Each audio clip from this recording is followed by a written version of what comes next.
Bachar el-Assad est-il le fils de son père? En arrivant à Damas, la capitale syrienne, difficile de ne pas se poser la question. Comme souvent au Moyen-Orient, il est difficile aussi de cerner la réalité qui se cache derrière les apparences. La Syrie est un pays stratégique de la région.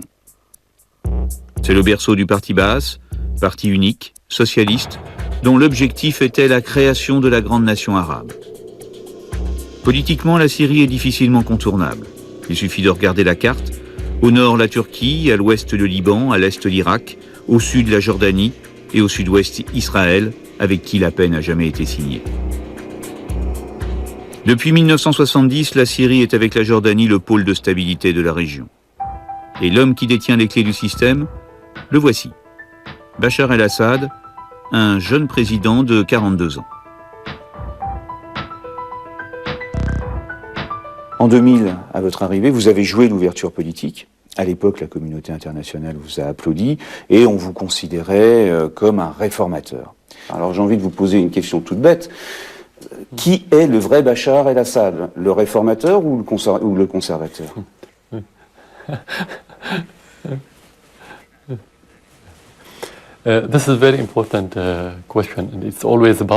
C'est une bonne question. Ça dépend comment on envisage les choses.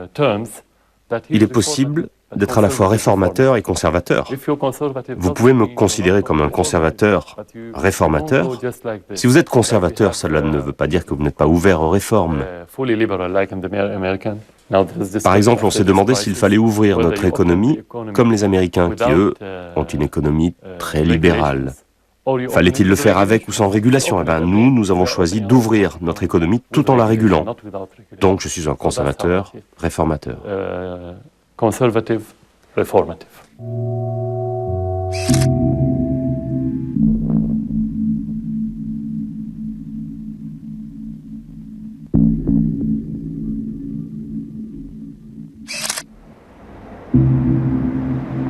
Bachar el-Assad est né le 11 septembre 1965 à Damas.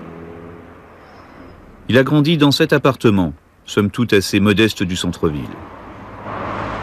Ici, vivait toute la famille, même après la prise de pouvoir de Hafez el-Assad, son père. Et cette famille comptait 5 enfants, 4 garçons et une fille. Bassel était l'aîné et Bachar était le second.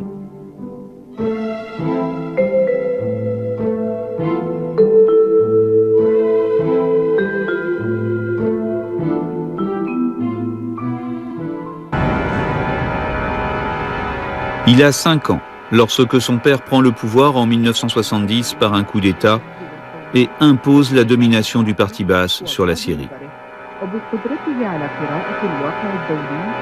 Alors qu'auparavant, les coups d'État se succédaient, Hafez el-Assad va maintenir d'une main de fer la stabilité du pays durant 30 ans, jusqu'à sa mort en 2000.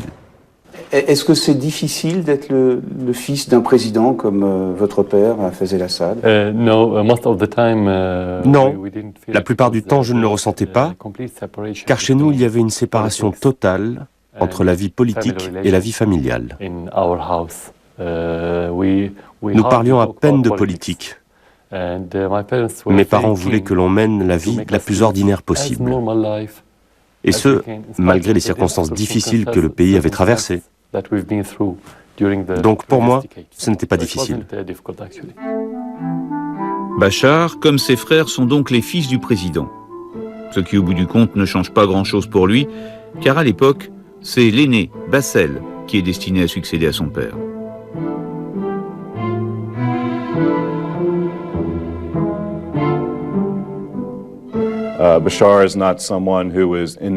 Bachar n'est pas ambitieux naturellement. Il n'est pas avide de pouvoir.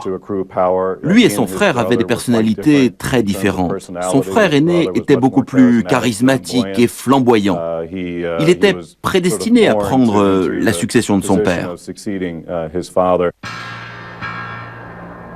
Bassel était plus autoritaire. Mais c'est normal puisque c'était le frère aîné. Et que les frères aînés exercent toujours leur autorité sur leurs jeunes frères. Mais je ne pense pas que c'était un problème. Au contraire, Bachar et Bassel étaient très amis.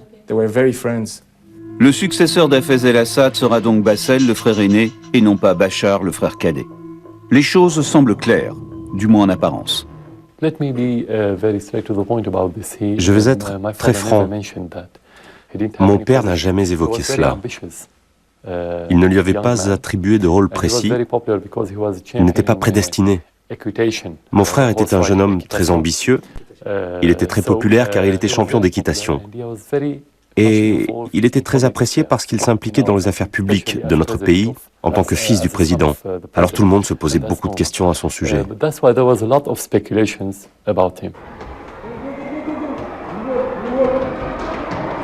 Le jeune Bachar est donc plutôt réservé, discret, et mène une vie presque ordinaire dans la Syrie baassiste de son père. Comme tous les gamins de son âge, il joue au football avec ses copains. Et pour aller en ville, il n'a pas de voiture officielle avec chauffeur. Il prend le bus, comme tout le monde, pour se rendre à l'école où il mène une scolarité studieuse, mais sans éclat.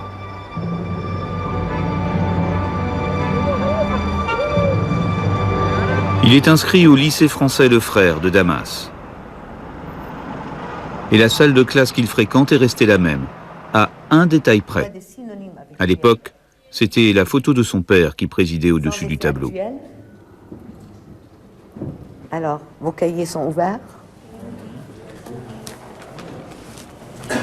Tu me montres que tu écris, toi. Bien sûr, je profite pour bien voir. Il se mettait là, au deuxième rang, parce que on mettait les élèves selon la taille. Il n'était pas si grand comme maintenant. Alors, il avait la deuxième... et sa place était dans le deuxième rang. C'était un élève très intelligent, très discipliné, très calme. Dans la famille el-Assad, si le père président était peu présent, la mère, elle, était très attentive à ses enfants. C'est elle qui tenait les rênes du foyer. Madame Assad a été une femme simple, originaire de Latakia, qui a fait ses études chez les sœurs de Saint-Joseph.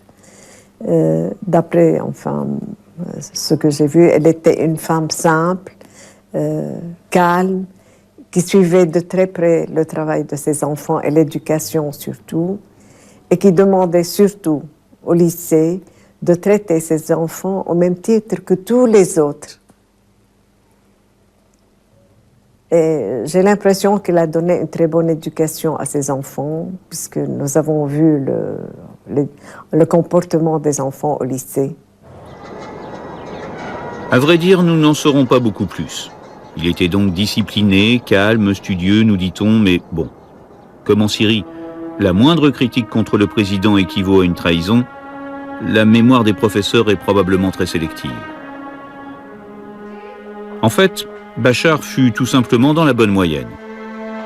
En 1982, il décroche son bac et s'inscrit à l'université.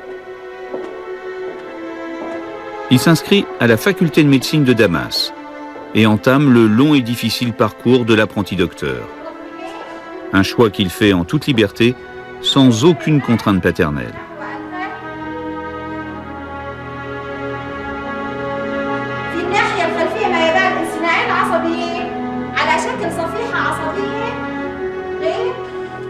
Monsieur le Président, vous avez fait des études de médecine, mais est-ce que la médecine était pour vous une vocation? It is. Oui. You're dealing with the human, you're not dealing with the computer. Elle l'est. Vous êtes en rapport avec un être humain, pas avec un ordinateur. Ce qu'il y a de plus cher dans la vie, c'est l'humanité, l'humanité entière. Lorsque vous êtes médecin, que vous vous occupez de la santé des êtres humains, vous exercez un métier